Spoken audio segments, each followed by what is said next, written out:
So one of the biggest questions that we have with girls that come through the academy is, how do we get the best healed results? How do all of your pictures look so perfectly crisp and straight, and the ones that we're turning out are so blurred? So girls that have trained elsewhere weren't taught the proper depth, the proper way to hold their blade, okay? So what we've done here at 3D Brows Academy is we've developed a mold to teach girls what happens underneath the skin. When your clients leave, they may leave looking completely perfect. Your strokes may look great when they leave, but when they come back healed, if they're all blurred out, if they're bled together, and if they're ashed out, if they're gray, your technique is all wrong. So let me show you on this mold that we've developed here what happens underneath the skin. First of all, the second you enter into the skin, we need all needles to be the same depth till you pull out.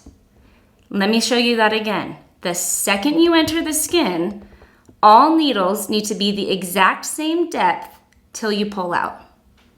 Second, when you're pulling, when you're making your stroke, if you start to go on the butt, that's no good.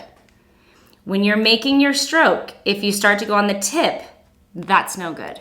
Wherever you've gone on your butt and on your tip, you're depositing ink too deep, and it will heal darker and ashier than the rest of your stroke. Okay? That's tip number 1. Number 2, I need this blade completely straight.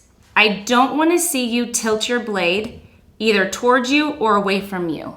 I need that blade completely straight the entire pull. Okay? Let me show you why. When you enter into the skin, if you have completely straight, even strokes, your healed results will come back perfect. If somebody's entering into the skin and their blade is tilted, even in the slightest, when their client leaves, their strokes may look really on point. But let me show you what's happening underneath the skin. Under the skin, this pigment is migrating because it's placed sideways. So when they come back to you in 4 weeks, let me show you their healed results. This is what they're going to look like in 4 weeks when they return. They are not going to have perfectly crisp strokes. They're going to have blurred out, ashed out strokes.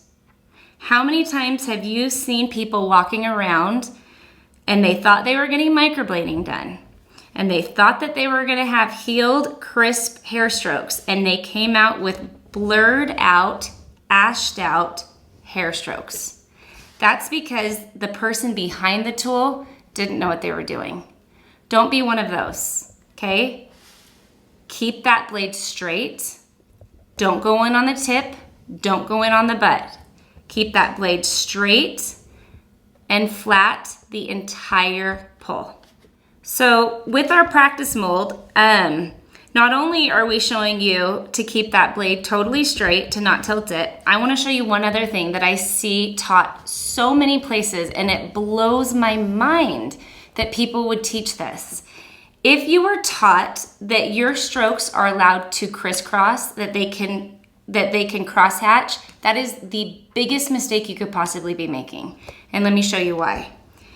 If anywhere at all, your strokes are crisscrossing, if your strokes ever cross, every single place that these strokes cross is gonna have a bleed out. Underneath the skin, it is gonna heal darker and ashier, and it's gonna appear to be like watermarks when they come back in. Every single place that you cross is gonna blur out underneath the skin. Blow out, blow out, blow out. You never, ever cross your strokes. You can, if you're trying to get your strokes to look like they're coming together, you can get close on the tip right? So I can get close right here, right at the tip of that brow, and get it to look like they're intersecting, okay? But I'm never crossing my strokes. And I'm never putting my strokes too close together, parallel to each other, because when they come back healed, let me show you what's gonna happen. Again, when they leave, they can't see what's going on underneath the skin. So when they leave, their brows just look really full. When they come back to you and they're healed, they are gonna be completely blurred out.